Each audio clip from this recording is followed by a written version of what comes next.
Ya sabíamos que la situación económica en Colombia no es buena, pero tres informes de tres entidades muy prestigiosas nos despiertan a una realidad todavía peor. La situación es incluso más mala de lo que todos creíamos.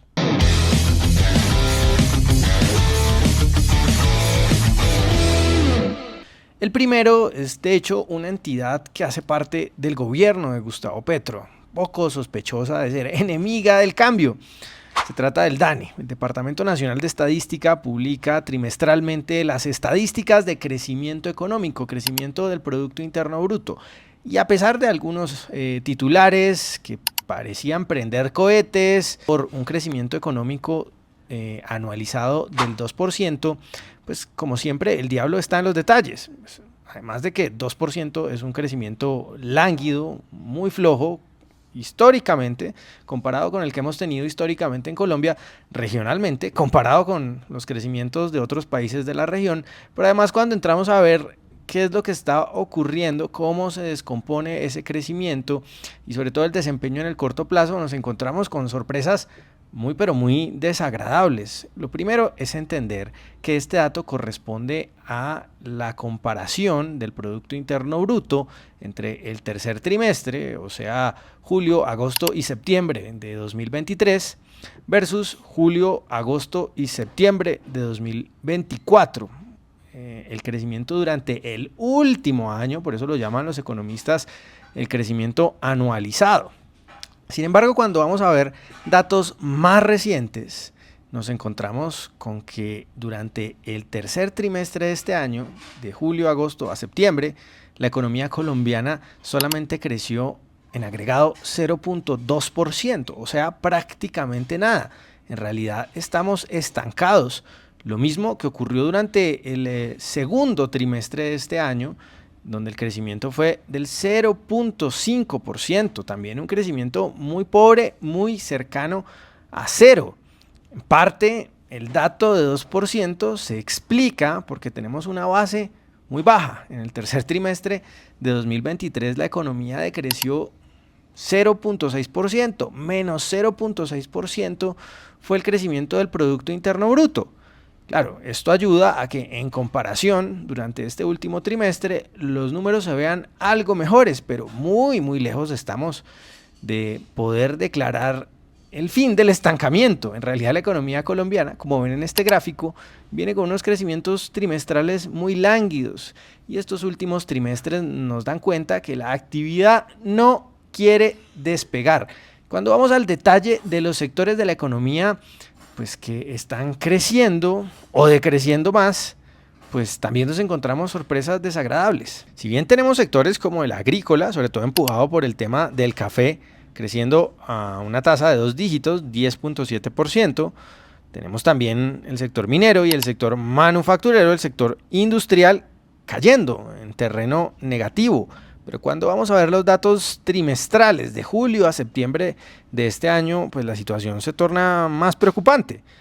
El sector minero cayendo menos 2.1%, las actividades de suministro de electricidad, gas, vapor y aire acondicionado menos 0.2%, la construcción, que se supone estaba comenzando a recuperarse, vuelve a caer menos 0.2%, y lo que había sido hasta ahora el motor del crecimiento económico, las actividades de la administración pública, la defensa, el sector estatal, ahora caen durante este último trimestre menos 0.7%. En términos prácticos, durante el último trimestre la economía colombiana no creció, sigue por lo tanto estancada.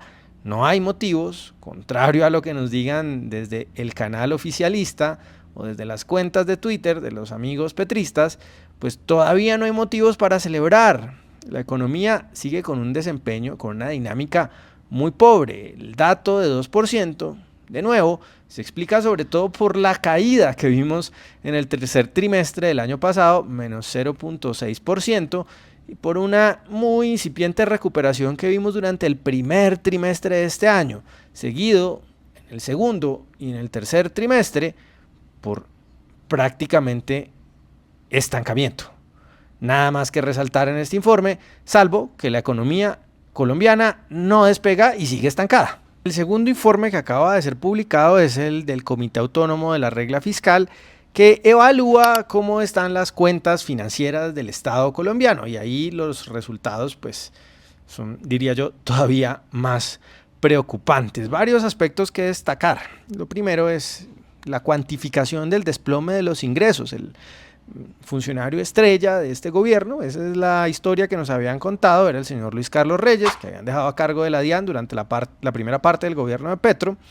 Sin embargo, es el gran lunar, bueno, o uno de los lunares por lo menos, de la gestión económica del petrismo. La CARF habla de un auténtico desplome de los ingresos estimados, calcula que versus el presupuesto que hizo el Ministerio de Hacienda para 2024, en realidad se recaudaron 74 billones menos. Estamos hablando de una cifra realmente astronómica, algo similar a lo que nos cuesta financiar el sistema de salud en un año. Imagínense el tamaño del hueco, algo así como 5 líneas de metro de Bogotá. Pues es un absoluto escándalo que de tal magnitud haya sido el desfase en el presupuesto. De tal magnitud fueron las cuentas alegres que hizo el ministerio de Ricardo Bonilla. Ahora la CARF le pone un número, 74 billones de pesos es el descalce entre el presupuesto y la realidad del recaudo. De ahí en adelante, pues todos son problemas. Pues, señala la CARF que en parte uno de los graves problemas que tenemos ahora es que los gastos son muy inflexibles, que más del 80% del gasto del Estado no se puede modificar por asuntos legales.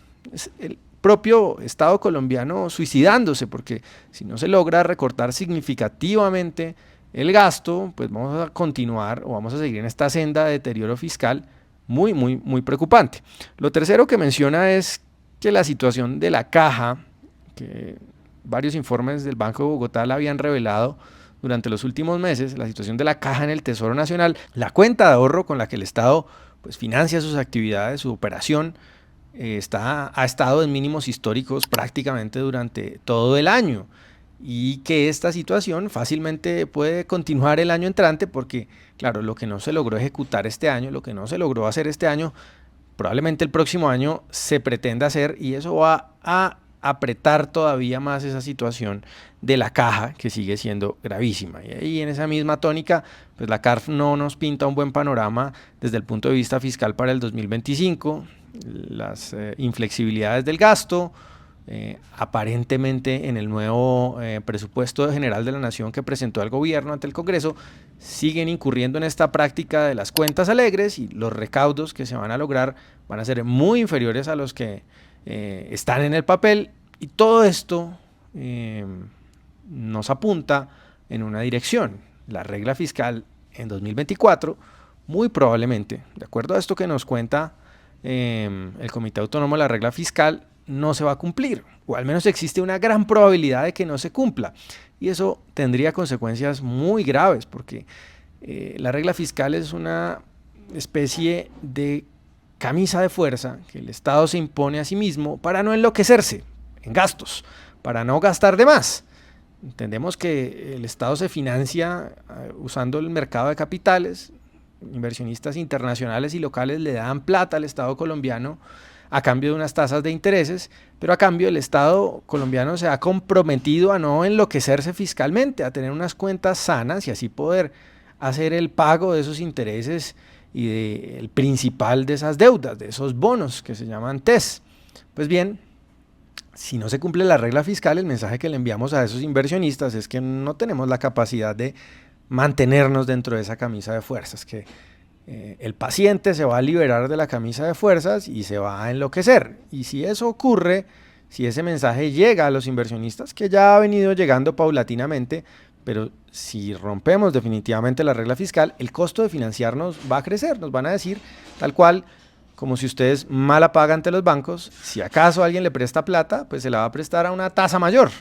Y esa tasa mayor pues, se va a traducir en más impuestos para los ciudadanos, en más probablemente déficit fiscal de largo plazo, en más devaluación del peso colombiano frente al dólar, más inflación, por lo tanto, una serie de efectos nocivos que al final se van a traducir en más pobreza, más dificultades sociales, menor crecimiento económico. Por lo tanto, mantenernos dentro de la regla fiscal, que hoy luce muy complicado, es fundamental. Y el tercer informe viene de afuera, viene de JP Morgan, que es uno de los bancos más importantes en Wall Street, uno de los bancos de inversión más grandes del mundo y que controla cientos de miles de millones de dólares en inversiones. Pues bien, JP Morgan ha publicado un informe en donde esencialmente recomienda no invertir en Colombia o invertir menos en Colombia o reducir la exposición a los activos colombianos, al peso colombiano. JP Morgan sustenta esta recomendación, le dicen técnicamente el underweight, ponerle menor peso a Colombia en un portafolio de inversiones, la sustenta esencialmente en lo que acabamos de conversar, las dificultades financieras que enfrenta el Estado colombiano, la dificultad para cumplir la regla fiscal, para meterse o quedarse en esa camisa de fuerza, que es la regla fiscal y que le impide enloquecerse, gastar de más a los políticos. Si no logramos cumplir esa regla fiscal, pues este tipo de cosas pues, son las que van a ocurrir, que entidades como JP Morgan le digan al mercado, le digan a los inversionistas, estos señores no son dignos de confianza. Pues este reporte de JP Morgan nos habla de eso, de ese fenómeno de pérdida de credibilidad del Estado colombiano.